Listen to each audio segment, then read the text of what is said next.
Hello everyone. So today's topic of discussion is heme disorders. Heme disorders जिसमें हम पोरफायरिया पढ़ेंगे और उससे पहले हम एक बार जो हमने लास्ट क्लास में करा था वो देख लेते हैं. मैं पूरा तो नहीं एक्सप्लेन करूंगी बट मैं ये कहूंगी कि यहाँ से शुरू हुआ. सक्सिनाइल कोए और ग्लाइसिन ने कंबाइन करके डेल्टा ALA बनाया. डेल्टा ALA माइटोकॉन्ड्रिया से साइटोप्लाज्म में आ गया और फिर वो डिहाइड्रेटेज की प्रेजेंस में PBG बनाया. फिर वो इस एंजाइम की प्रेजेंस में HMB बना. फिर UPG3 सिंथेज की प्रेजेंस में UPG3 बना. फिर डी कार्बोक्सिलेज की प्रेजेंस में CPG3 बना. फिर ऑक्सीडेज की प्रेजेंस में PPG3 बना. ऑक्सीडेज की प्रेजेंस में प्रोटोपोरफायरिन बना और फेरोचिलेटेज की प्रेजेंस में हीम बना.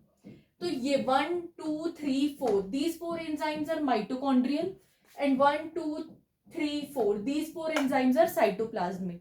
Heme synthesis is an 8-step process. तो हमने यहाँ तक पिछले लेक्चर में कर लिया था. आज का लेक्चर हम शॉर्ट ही रखेंगे और उसमें हम सिर्फ पोरफायरिया को पढ़ेंगे. पोरफायरिया को हम दो लेक्चर में कवर करेंगे. सो आज के लेक्चर में सिर्फ हम नेमिंग देखेंगे, बाकी की चीजें हम नेक्स्ट लेक्चर में करेंगे. तो लेट्स स्टार्ट. सबसे पहले आपको एक निमोनिक याद करना है. That is all angry cute people hate violence extremely.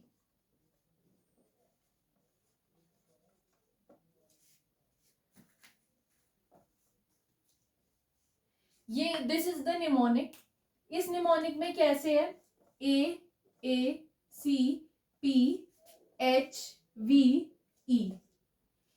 तो इससे हमें पोरफायरिया के नाम याद होते हैं इस निमोनिक से, राइट? तो जैसे कि अगर मैं आपको बताऊं, अब मैं ना इसको सीक्वेंस वाइज लेके चलूंगी.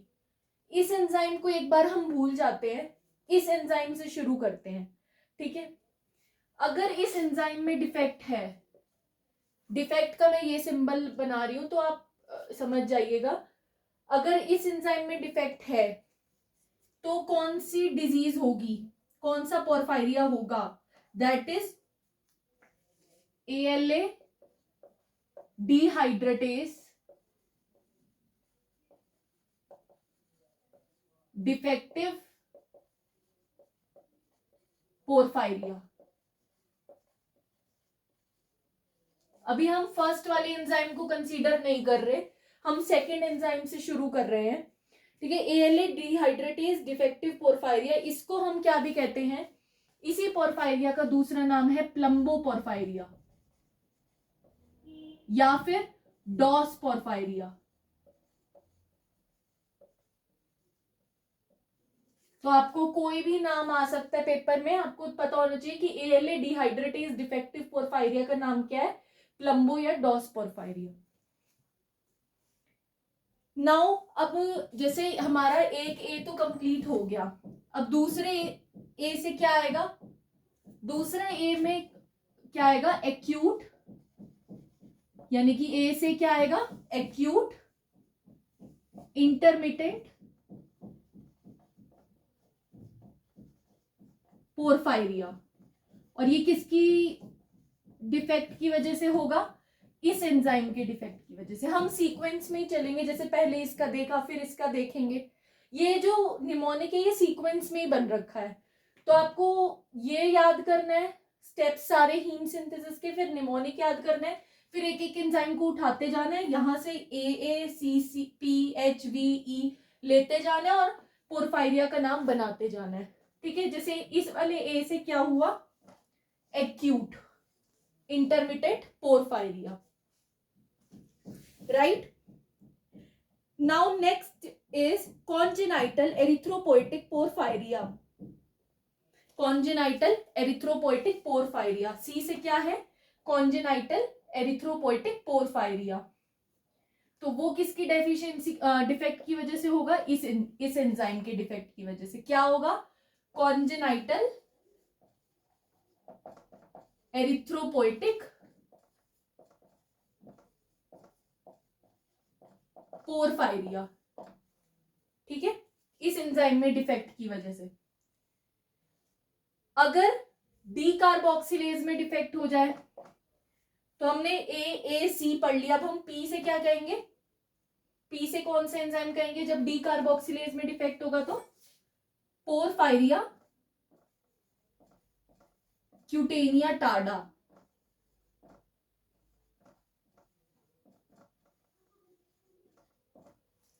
तो हमारा पी भी हो गया। अब हम आते हैं ऑक्सीडेज पे। तो ऑक्सीडेज में जब डिफेक्ट होगा तो हम क्या कहेंगे?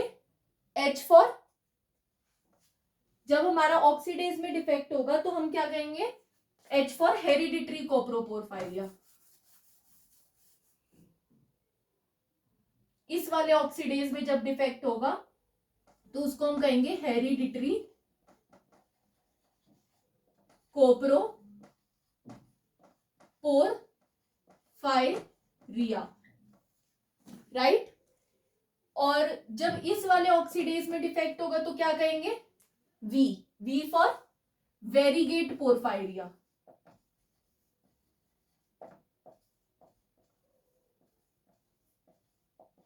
मैं साथ साथ लिख इसलिए रही हूं क्योंकि कई बच्चे अगर नोट्स बना रहे होते हैं तो उनको स्पेलिंग का नहीं पता चलेगा, तो इसलिए मैं साथ साथ लिख रही हूं।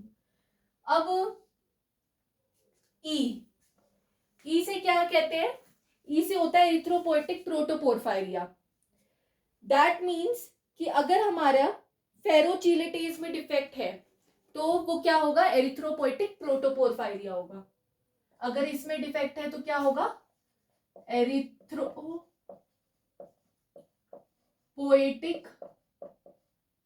प्रोटोपोरफायरिया।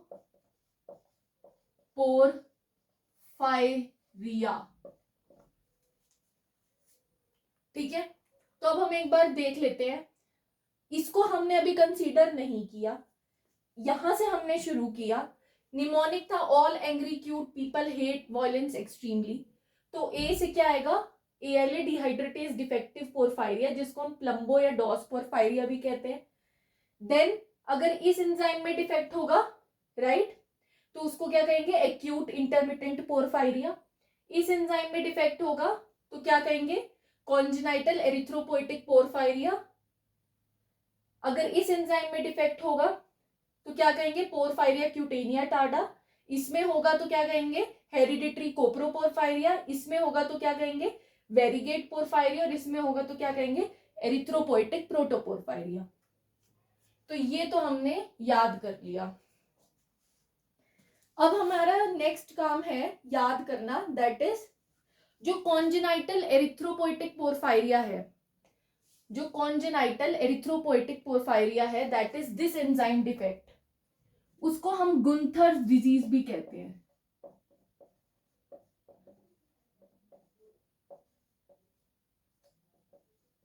क्या भी कहते हैं? गुंथर्स डिजीज या गुंथर्स डिफेक्ट। तो ये नाम आपने याद रखना है। दो ऐसे पोरफायरिया थे जिनके मैंने और नाम, दूसरे नाम भी बताए, दैट इज एएलए डिहाइड्रेटेज डिफेक्टिव पोरफायरिया का क्या है दूसरा नाम? प्लम्बो या डॉस पोरफायरिया। और कॉन्जेनाइटल एरिथ्रोपोइटिक पोरफायरिया का दूसरा नाम क्या है? गुंथर्स डिफेक्ट। तो ये तो हमारा पोरफायरिया ऊपर ऊपर से हो गया। Wait a minute, yes. तो अब हमने पोरफायरिया तो कर लिया, अब हमें कुछ इंपॉर्टेंट चीजें करनी है इसमें डिस्कस, कि कौन से पोरफायरिया के क्या क्या फीचर्स होते हैं। तो अक्सर हम रटते हैं ये चीज, बट आज हम इसको समझेंगे कि फोटो सेंसिटिविटी क्यों होता है और एब्डोमिनल पेन क्यों होता है। तो ये सब सिम्टम्स जो हैं यहाँ आज हम समझेंगे। तो सबसे पहले मैंने आपको पहला जो एंजाइम था एएलए सिंथेज, उसको नहीं लिखवाया, मैंने सेकेंड एंजाइम से शुरू किया था। तो जो एएलए सिंथेज 2 होता है, जो कि आरबीसी प्रिकर्सर्स में होता है,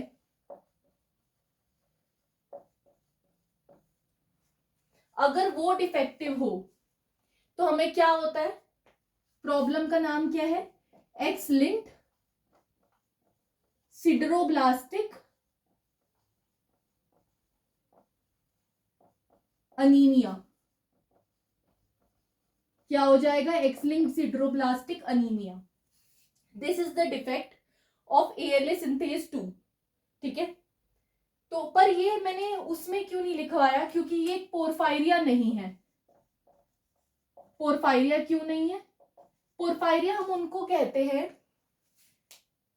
जब पोरफायरिन्स एक्यूमुलेट हो या ALA या PBG एक्यूमुलेट हो। इसमें ना इसमें क्या एक्यूमुलेट हो रहा है? जैसे कि अगर मैं बात करूं, मैंने क्या बोला? पोरफायरिया हम कब कहते हैं?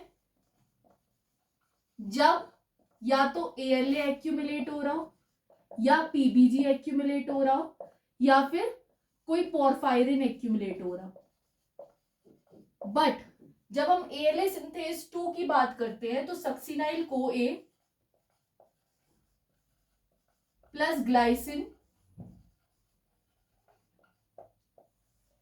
Delta ALA in the presence of delta ALA synthase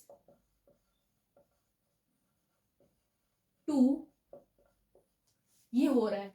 तो क्या अगर ये डिफेक्टिव है, अगर ये एंजाइम डिफेक्टिव है, तो क्या कोई ALA एक्यूमुलेट हो रहा है? नहीं, ALA तो बन ही नहीं पा रहा, PBG भी नहीं बन पा रहा, पोरफायरिन भी नहीं बन पा रहे। एक्यूमुलेट क्या होगा? सक्सिनाइल CoA और ग्लाइसिन। तो इस चीज को हम पोरफायरिया वर्ड नहीं देते। पोरफायरिया हम सिर्फ इन 3 चीजों की एक्यूमुलेशन के लिए जो डिफेक्ट होता है उसको कहते हैं। अब देखिए, अब मैं अगर एक लाइन बोलूं कि most of the defects are only partial defects, the only complete defect is ALA synthase 2 defect, तो इस लाइन का क्या मतलब बनेगा? इस लाइन का मतलब ये बनेगा कि जैसे सक्सिनाइल CoA और ग्लाइसिन है, अगर ALA सिंथेज 2 का डिफेक्ट है तो वो एक कंप्लीट डिफेक्ट है। दैट मीन्स फर्स्ट स्टेप ही नहीं हो पा रहा, तो आगे के स्टेप क्या होंगे?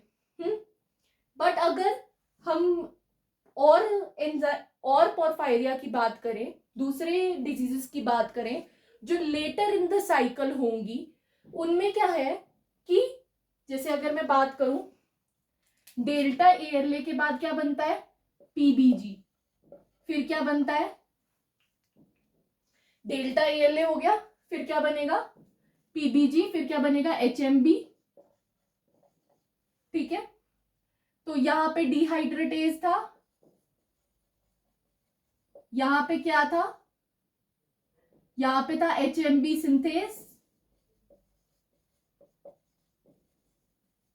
मान लीजिए कि HMB सिंथेज में डिफेक्ट है,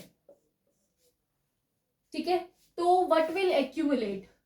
PBG विल एक्यूमुलेट। क्यों? क्योंकि PBG बनता रहेगा और वो आगे तो जा नहीं पा रहा, तो PBG will accumulate. That means अगर लेटर इन द साइकिल कोई डिफेक्ट होता है तो उसमें जो पिछला इंटरमीडिएट है वो एक्यूमुलेट कर जाता है, और थोड़ी बहुत साइकिल तो चली ना, यहां तक तो साइकिल चली, उसके बाद नहीं चल पा रही, तो ये पार्शियली साइकिल चली है बट वो कंप्लीट नहीं हो पाई, तो इसलिए हम बाकी सब डिफेक्ट्स को पार्शियल डिफेक्ट, और जो ALA सिंथेज 2 की वजह से जो डिफेक्ट आ रहा है उसको कंप्लीट डिफेक्ट नाम देते हैं, क्योंकि इसमें कंप्लीट साइकिल नहीं चल पाई और इसमें पार्शियल साइकिल चली।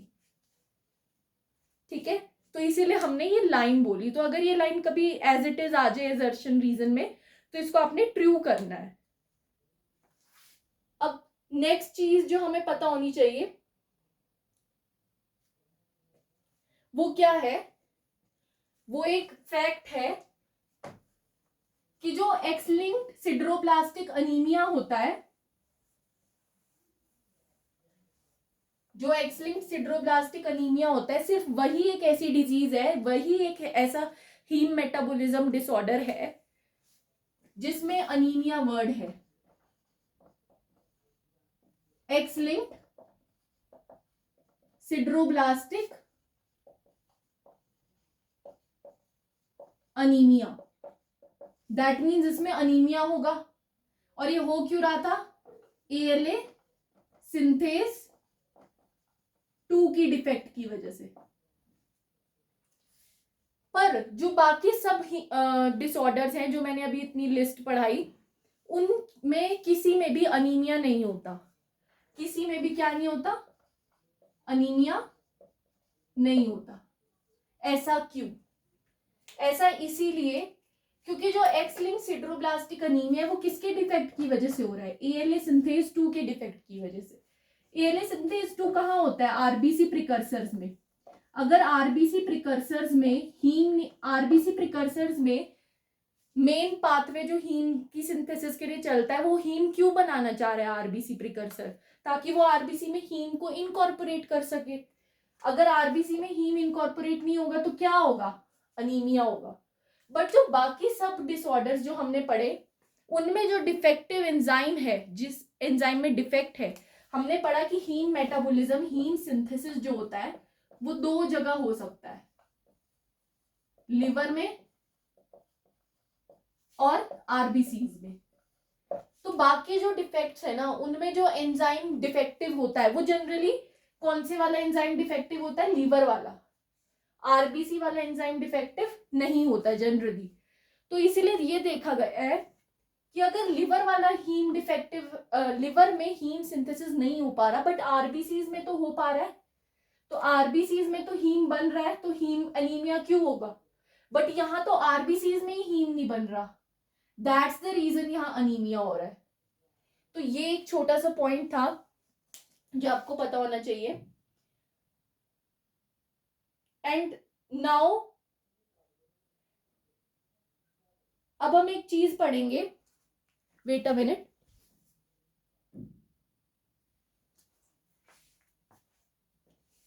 जिसमें हम देखेंगे कि क्या क्या सिम्टम्स आएंगे। पर सिम्टम्स को कंप्लीट हम नेक्स्ट लेक्चर में करेंगे। आज हम सिर्फ ऊपर ऊपर से देख लेते हैं, समझेंगे हम नेक्स्ट लेक्चर में। आज का जो थोड़ा सा है वो याद करने का ज्यादा रहेगा। I am trying my best कि याद ना ही करना पड़े ज्यादातर चीजें, निमोनिक और इन सब चीजों से हो जाए। तो आपको क्या याद रखना है कि जब भी एएलए या पीडीजी एक्यूमुलेट करेगा तो न्यूरोसाइकेट्रिक मैनिफेस्टेशंस होगी।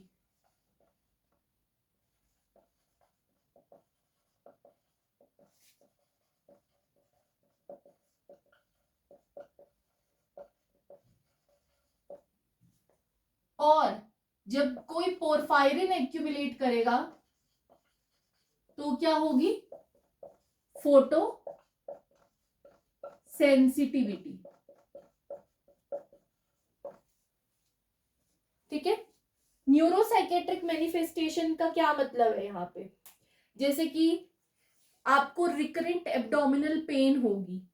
एब्डोमिनल पेन क्यों होगी? क्योंकि ये न्यूरोलॉजी से रिलेटेड है। कोई ऐसी इन्फ्लेमेशन नहीं है स्टमक में कि आपको पेन होने लग जाए, या कोई ऐसा विजिबल चीज नहीं है, अपेंडिक्स नहीं है, ऐसा कुछ नहीं है आपको, बट आपको पेन हो रही है।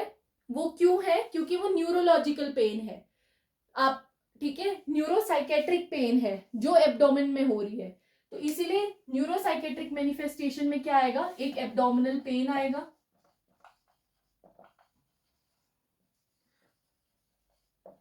इरिटेशन, इरिटेट होते रहेंगे आप छोटी छोटी बातों पे। ठीक है। कंफ्यूजन विल बी देयर, मतलब माइंड से रिलेटेड जो चीजें होती हैं वो होंगी।